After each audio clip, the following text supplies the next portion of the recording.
আপনি বলছেন যে হ্যাঁ, আমার প্রচুর মানে পরিশ্রম হতো। আমি প্রচুর খাটতাম ৫ ঘন্টা ৭ ঘন্টা। সেরকম মোটা অনেকেই খাটে এখনো। না, আমি আমি শুধু বলছি, না। আমি বুঝতে পেরেছি। যারাই খাটছে এশিয়ান পেইন্টস এর জাজ হিসাবে বা অন্যান্য আ আ অনেক, মিনি অনেক, নিউজপেপার। অনেক ইয়েতে। তো বান্ডিলও তো পেয়েছেন প্রচুর। টাকাও তো প্রচুর আপনাদেরকে দেয়া হতো। না, গিফট দেওয়া হতো। না, এত না। ফেসিলিটি দেওয়া হতো।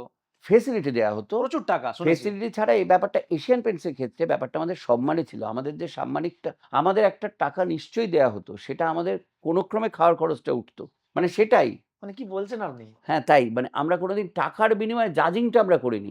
দেখুন আমি এশিয়ান পেইন্টস এ যুক্ত ছিলাম অন্যভাবে। সেটা ছেড়ে দিন ওয়ানডেভে যখন আমি ক্যাম্পেইনিং এ জড়িত ছিলাম। মানে সেটা আপনি তো কি আমার প্রফেশনাল ২০১৪ র কথা টাকা। বলছেন? হ্যাঁ, ১৪ র আগের কথা বলছি আমি। ১৪ যতটুকু র আগে দেওয়া হতো শুধু যতটুকু দেয়া খাবার? হতো সেটা কম্পেনসেশন যে রাত্রিবেলা আপনি ঘুরছেন আপনার খাওয়ার টাকাটা। মানে তাই? একটা যাতে ভদ্র রেস্টুরেন্টে মোটামুটি খেতে পারেন, সেই টাকাটাই দেয়া হতো, গাড়িটা দেয়া হতো। এর বেশি কিছু না। বাকিটা আমাদের ভালোবাসা। শুধু তাই নয়, এশিয়ান পেইন্টস এ ২০১৪ অব্দি অন্তত আমি যতদূর জানি, যারা জাজিং করেছেন সেলিব্রিটি জাজ, ঠিক। তাদেরও আলাদাভাবে কোনো টাকা দেওয়া হতো বলে আমি জানি না। তাদের হয়তো দেয়া হতো একটা গিফট, একটা ফুলদানি, একটা চামড়ার ব্যাগ, একটা বা দুর্গার মুখ, এরকম। মানে হ্যান্ডিক্রাফটস এর এইরকমই।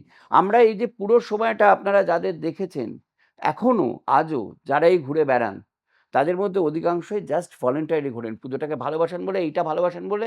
শুধু তাই না, আমার দিক থেকে আপনি যদি আমায় ব্যক্তিগতভাবে প্রশ্ন করেন, আমি বলব যে আমি এর থেকে অনেক কিছু পেয়েছি। মানে এই যে ধরুন এত পুজো কমিটি, এদের কাছ থেকে যেমন আমি গালাগালও খেয়েছি, তেমনি ভালোবাসাও পেয়েছি। সেটা আমার একটা বিরাট পাওয়া। হ্যাঁ? সেটাই আমার বিনিময়। সেটা আমার ওই টাকার থেকে অনেক বড়। কিন্তু বান্ডিল আমরা পাইনি কোনদিন। বলেন মানে এটা আমাদের কোনোভাবেই অর্থকরী নয়। মানে জাস্ট কোনো অধিকাংশ সময় বেশি খরচ হয়েছে আমাদের। যা রাতে ঘুরতে যা খরচ হয়েছে তার থেকে, মানে সেটা অনেক বেশি যে টাকাটা আমরা পেয়েছি। সেটা খুবই নগণ্য, আমি টাকাটা বলছি না। এটা আপনি যে কাউকে জিজ্ঞেস করলেই পেয়ে যাবেন।